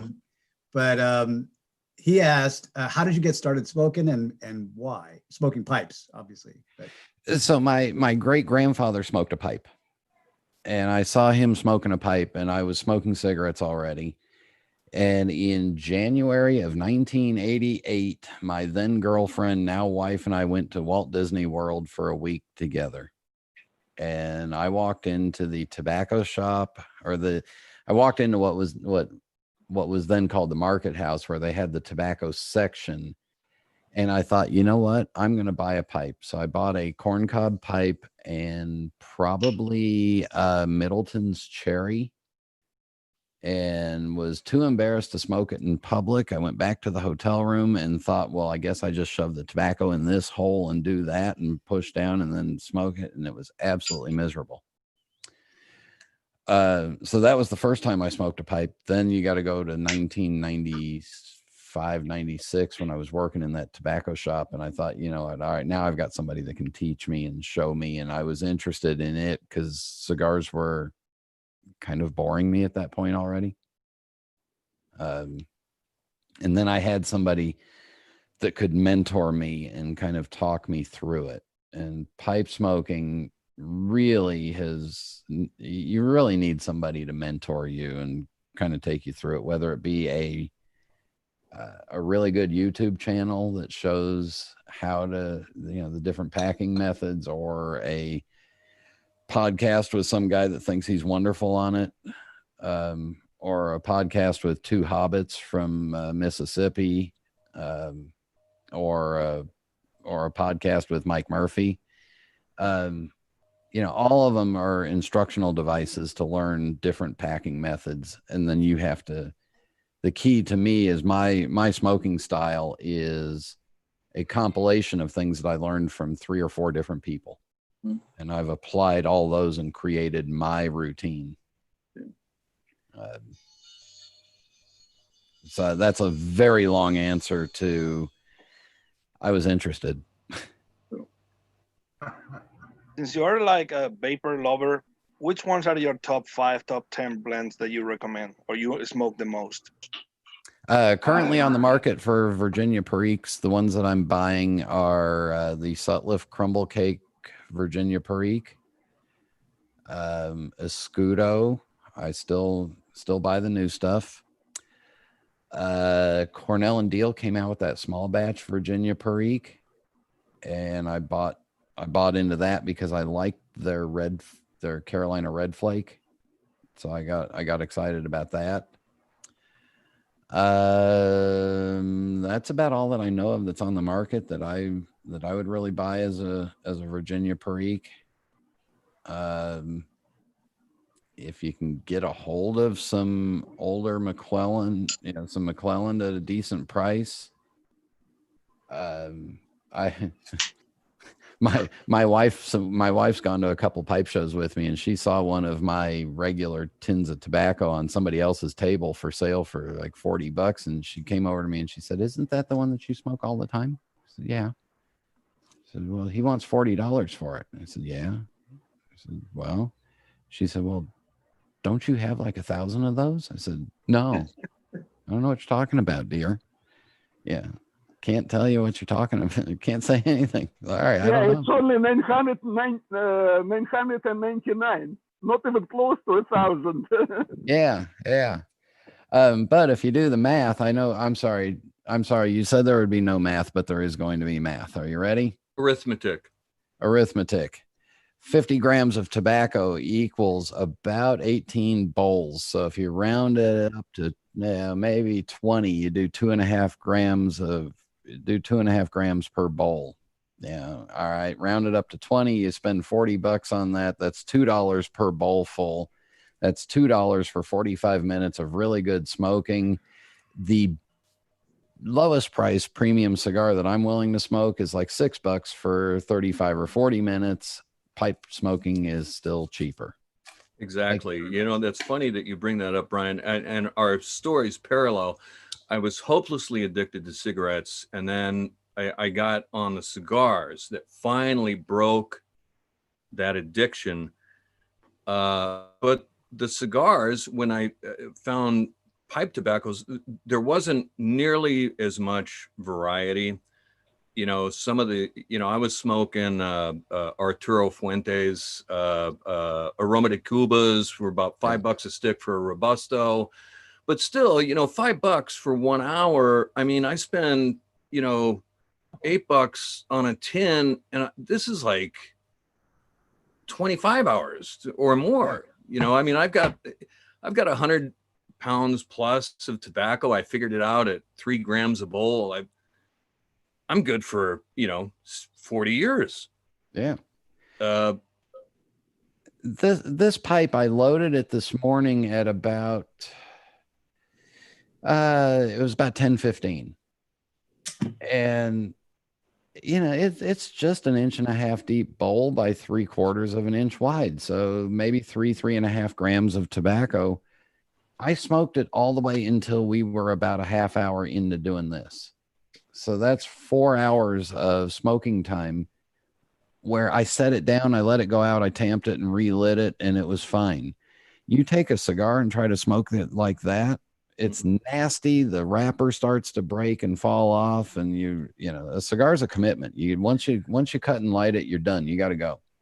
I'd buy a box of cigars. You get 20 sticks, and the Aroma de Cubas, great cigar. But out of the 20 sticks, 2 or 3, maybe 4 would be plugged. Yeah. What do you do with it? I mean, it's done. You can't do anything with it. You have to throw it away. Mm-mm. So that's why I justify, that's how I justify to myself when I see a tin of tobacco that's $40, $50, $75, whatever it is, fine. Bite the bullet, go for it. Yeah. I also see in the chat that Saeed asked, what about Peterson Navy rolls? And that's the Dunhill Peterson variation tweak of Escudo. They all come out of the same factory. So Davidoff Flake medallions, Dunhill Navy rolls, or Peterson Navy rolls, Peter Stokkebye's rolls, what do they call it? Coins. The coins that they do in bulk. Those all come out of the same factory, and they're all slight variations on the blend. The Dunhill reminds me of just a little bit less Perique version, and probably has a little bit of Black Cavendish replacing some of that Perique, versus the Escudo version. And then the Peter Stokkebye version has a solid core of Black Cavendish in it and has a little bit of dark fired. So they're just slight variations on the same theme. And I always favored the Dunhill, but and as I'm smoking the Escudo and the Dunhill, I'm thinking, this is ridiculous. I mean, they're splitting hairs. I mean, I like the Dunhill. What the hell is the difference? I mean, somebody else is going to like the Escudo, which is pretty well split. But they're both great. Yeah, and it's finding the one that's the right mix for you. Gotcha. Todd, what name do you use on tobacco reviews? Inculcator. November Kilo Uniform. Hold on, I'm on my third cocktail here. NKULK8R, inculcator. Thank you. And I've got, I think, 80 reviews, and Jim Amash, Jim Inks, he's got, Oh, yeah. I don't know, 25 million reviews. Yeah, we know Jim. And I was thinking maybe Brian was going to bring him on the show, the animator. I've had Jim on twice. Oh, Sure has. I missed it. I've only been doing this for 6 years, man. 4 or 5 years ago. Well, if you'll go back to the Pipes and Tobacco Magazine website, go to the shows, you can find all the old shows there. Yeah, go on to pipesmagazine.com. All the entire archive is there. You can get it on iTunes, Spotify, Stitcher, iHeartRadio. On Android, it's on a couple of things. We're on Google Play. And if you go back to the beginning and push play now, it'll be about 435 hours before you're done. Wow. I'll share with you guys a message that I got recently that I haven't said anything about on the show, and I'm going to see if I can find it and get it verbatim. Where did he go? There it is. And I'll leave his name out of it so that he doesn't get... he said to me on Wednesday, hello, Brian. I just wanted to let you know how much I enjoy your radio show. I have PTSD and I get very anxious, so I play your radio show before bed and all my problems seem to fade away. You're doing a great service to many people, I'm sure, that have PTSD. Just wanted to let you know that you've touched my life in a positive, wonderful way. Thank you, brother. Excellent. So how does that make you feel? That came in Wednesday night, and the Lord works in mysterious ways, because when you might be feeling a little down about yourself, the world comes along and picks you up. It took me about 3 hours before I could compose a response to him, because I wanted to clear my, it might have been a little dusty in the room, because my eyes were watering a little bit, but yeah, that will empower me for many, many more months to come. Levine. Yeah. And I'm not even sure where he's from. I think he might be British. Brian, what do you see in the future for the pipe hobby? Especially since a lot of these, the new generation and some of the older generation still wants to clump us up with kind of like lepers, the smoking community. What do you see in the future for us? Yeah, I'm worried. And that's one of the reasons why I have a 25, 27 year supply of pipe tobacco. I'm so worried that I use 2 6.5-inch cotton unbleached pipe cleaners per bowl. So I use one during the bowl and then I use one afterwards to clean it. So about a year ago, I did the math on how many pipe cleaners I needed to get through all the tobacco that I've got. So I now have a little bit over 92,000 pipe cleaners. Well, good. The next time you send me some pipes, how about send me about 7,000 of them? I'm sorry. What's your name? You're breaking up. I'm sorry.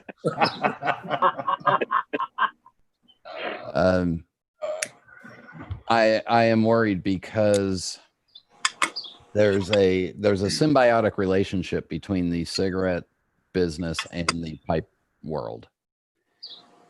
Without the cigarette business, you don't have tobacco growers that are willing to grow enough tobacco to get the right type of tobacco that we need for the pipe world. Right. So if the cigarette business continues to get assaulted, if there is pipe tobacco production, the cost per pound of the raw leaf that is grown is going to go up astronomically. Yeah. Right now, out of the fields, it's about $1.20 to $1.40 a pound in what I consider to be the Western world markets, which are South America and North America. You go to Africa or Southeast Asia, and I think the prices are between 60 to 70 cents a pound out of the fields. If we triple or quadruple that price out of the field, everything is going to triple or quadruple all the way along the line, because the processors are going to have to charge more, and it's just going to go on and on. Right. The good news is that the pipe world and the cigar world are not seen as addictive compulsive behaviors by most of humanity. Every once in a while I'll get somebody that'll wave their hands in the air when I'm outside smoking, and they think they're gonna, I don't know what the hell they think they're doing. Maybe they're, whatever, they're having a seizure or something. Shouldn't joke about that, but whatever they're doing. Because the kids nowadays are being taught, oh, you touch tobacco, you automatically drop dead. Right. But with that being said, I think there will continue to be a tobacco market. There will continue to be a tobacco hobby. From a business standpoint, what I think has already happened is it's gone from a high volume, low margin item. So think of the coffee world. It's gone from Folgers and Maxwell House selling a lot of coffee at a low profit margin, but doing it in volume, to a Starbucks, which is selling you one good cup of coffee. And let me tell you, Starbucks margins on that cup of coffee, holy shit. I mean, that $2.25 small coffee that I buy, the most expensive part of that coffee is the lid. And that's like 8 cents. Wow. But it's a much better one cup of coffee than what we were used to drinking for, 25 cents or 50 cents in a diner and getting free refills on constantly. So that's going to happen with the pipe world. Yeah. If you're the other issues that I see coming up is legislation is going to be fast and furious to ban flavorings on tobacco products. So if you're an aromatic fan, you better start finding a Virginia that you can tolerate, or an unflavored or a lightly flavored. Yeah. In Canada right now, I think they can only have 5 descriptive flavors on their tobaccos, and it's all alcohol-based descriptive flavors. In Europe, you can't put any descriptive flavoring on it, and you can't really have a flavoring that is prominent enough to be described. Right. So that's coming. There's issues right now globally with Latakia production. Right. Getting the right kind of leaf to do the right kind of blends is getting tougher and tougher, and blenders are going to be forced to start figuring out alternatives. If what's going on, I believe right now it's being processed in Lebanon. So we just don't. Yeah, the problem with having somebody telling us what is an aromatic and what's not an aromatic is that they usually place a person that doesn't know anything about tobacco to begin with. Yeah. That's what happens with legislation here in the States with us, not just with us, but other hobbies like firearms and things like that, is you get these people that have never owned a firearm in their life, but they're trying to tell you what you should and you shouldn't have, and that's what's scary. Yeah, they try to paint a picture with a very broad brush. Right. I just want to make sure everybody has a chance to chime in there because we're pushing time a little bit. Stephen, you got your mic on, brother. So, yeah. And then Saeed right after, because I know you had your hand up there. So my question to Brian is that you hear that the amount of pipe smokers is being reduced, yet you look at all the different thousands upon thousands of blends that are out there and available. How do they survive? That is the $1,000,000 question. But the way they survive is the blenders. There's really in England, there's Germain and now Gowith is one. In Denmark, there's McBaron and Scandinavian Tobacco. In Germany, you now have Kohlhaas and Kopp and Dan Tobacco. And in the US, you have Cornell and Deal and Sutliff. And those are the primary sources around the world for finished pipe tobacco blends. Go back 30, 40 years. I just had a guest on the podcast that was a national sales manager for Carreras Rothmans, primarily on the cigarette side in England in the 1970s. And we were talking about how there was Murray's had a factory in Belfast and one in Liverpool. There was Bell's was still making tobacco in Scotland. So you just add this up. There was about 20 different processing facilities in Great Britain for pipe tobacco. Now there's 2. So it's contracting. It's contracting fast and furious. We lost McClelland. Lane Limited was producing in Georgia, and they're being moved to Scandinavian Tobacco's facility in Denmark. So we're losing that as a separate point. Planta sold their pipe tobacco production recently to McBaron. And Planta is not a real significant player on the U.S. market, but for the German market, Planta was a good sized producer. But they couldn't spend the money to upgrade to stick within the EU standards and continue producing. So they had to, they sold off their product, and you got one less producer. The good news is that we have a lot more people. We have a lot more pipe smokers that are very well informed. We have a lot more really well-educated consumers on the product.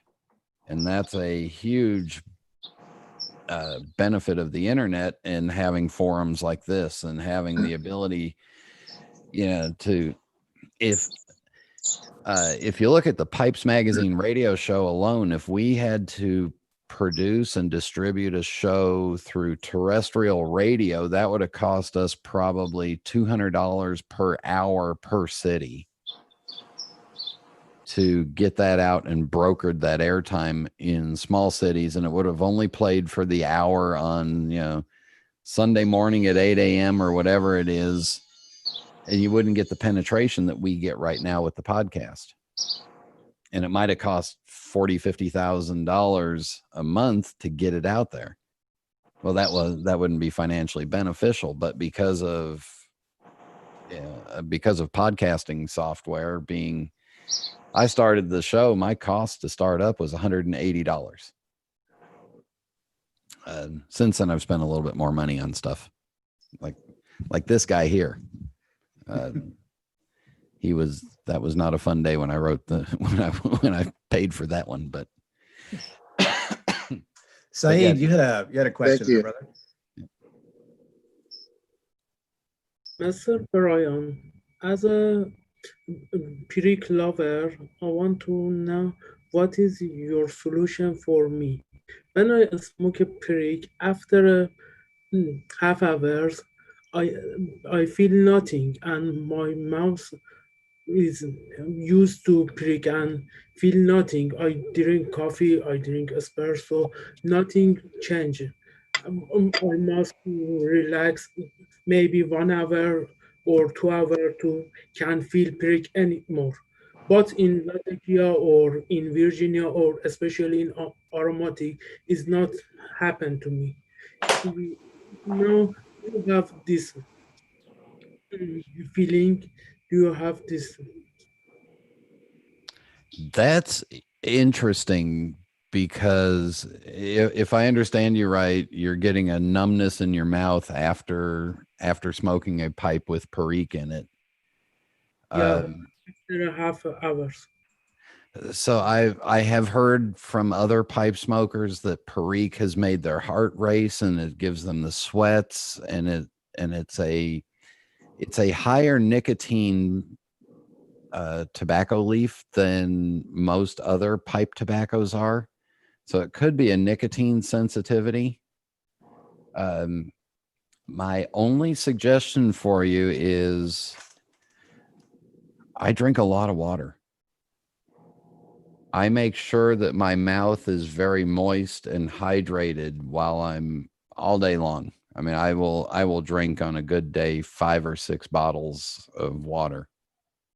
I'm too cheap to pay for the bottled water, so I refill this out of the water filter in my on my refrigerator door. So, but I will drink water, and I drink it at just normal room temperature. I don't drink it cold.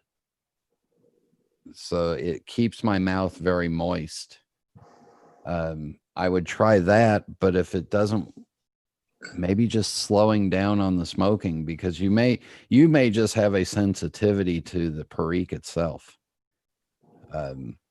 I have a sensitivity to Latakia, where it's not that I don't like the taste, it's that it leaves an aftertaste in my mouth and it makes me cough. So it may be that we need to, try a couple things. Try drinking a bunch of water before you smoke and while you smoke. Or maybe try looking for other blends that give you that same flavor, but don't have the Perique in it, because you may just be not able to smoke Perique. Or maybe starting a lower percentage of Perique, Yeah. like I don't know, or leak at 5-7%, blends like Even that. when I reto heal, I never feel anything.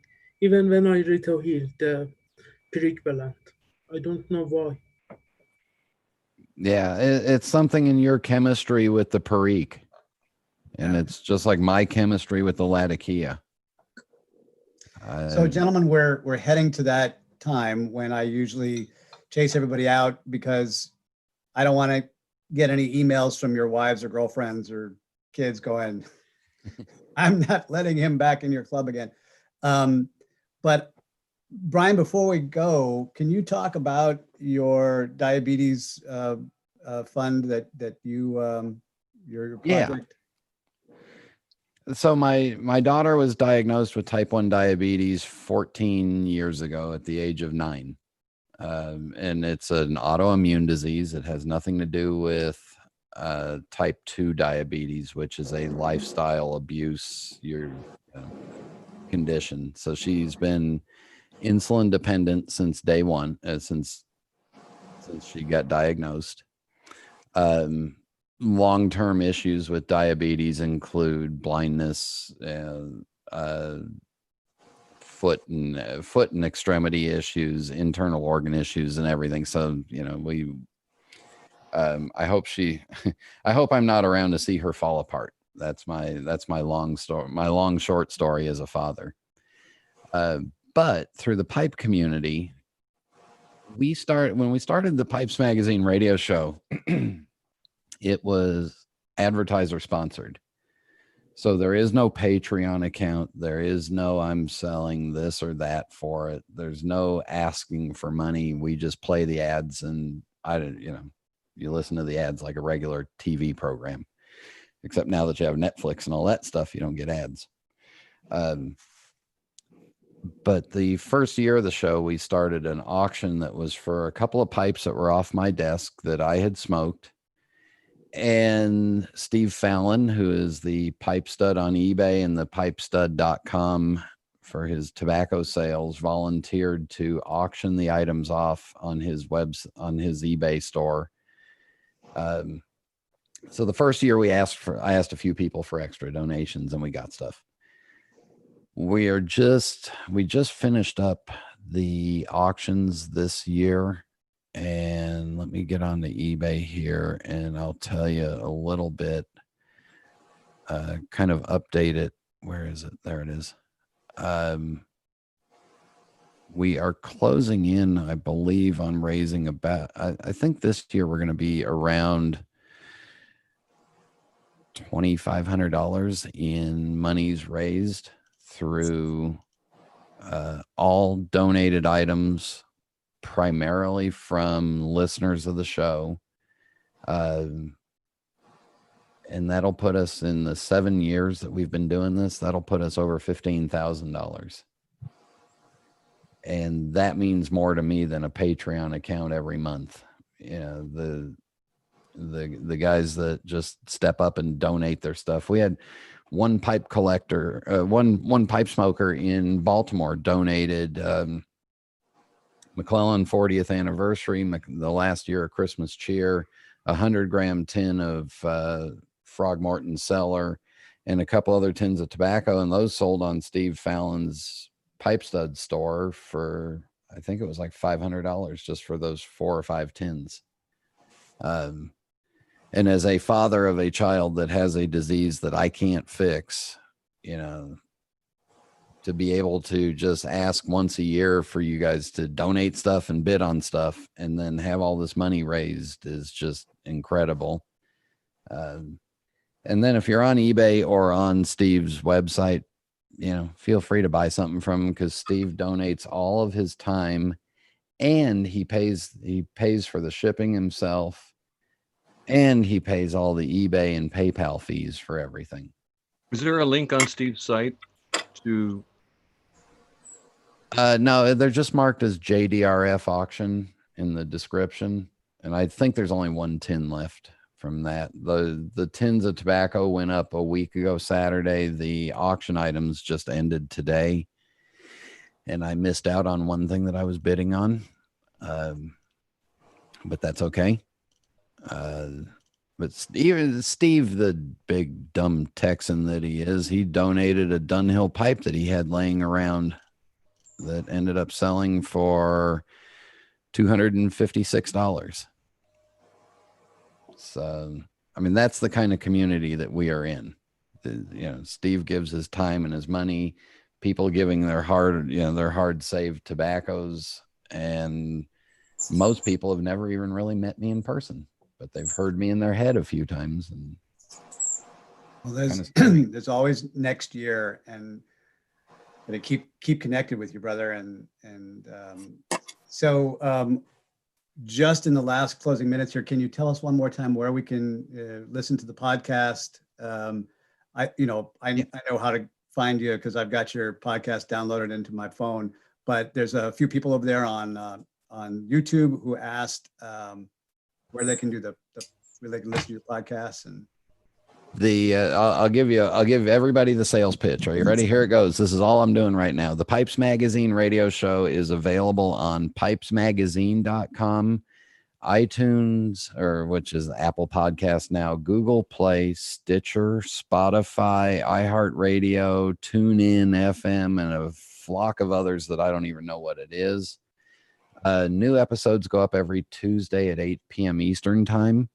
The entire past catalog of 410 episodes, plus 13 or 14 bonus shows that I did during the shutdown of what I called Food for Thought, those are all available for free, and you can download or stream them anytime you want to. The other thing that I do part-time is there's my travel card. It's MEI and Mouse Fan Travel. I really specialize in cruises and Disney and Disney World. And yes, I am a Disney fan. If you're on Facebook or Instagram, friend request me, follow me. And if you want to see my Disney pipe and tobacco collection, which I've talked about before, if you're on Facebook, it's the Disney Tobacciana collection. My entire collection is there, and it's a fan page that you can just go and look through. And I was going to ask if you'd come back and be our guest again and just talk about Disney.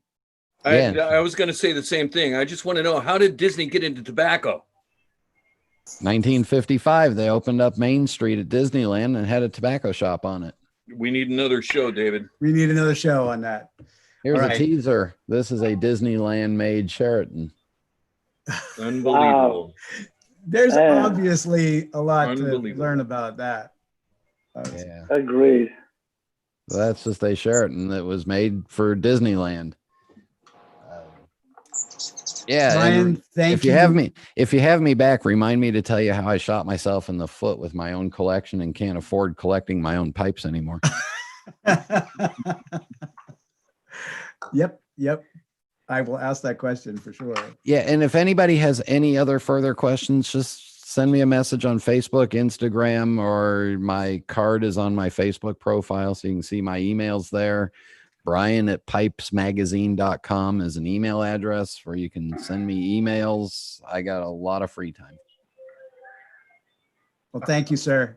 Very, very For much having me. being our Thank you, guest. Brian. Yeah. Enjoyed it, buddy. Fellas, have a great week. See you Saturday. You got Thank it, you very David. much. Oh, and don't forget, we're going to put up the announcement, but on the 28th, it's Sun Bear Day. Oh, 29. I'm looking forward to it.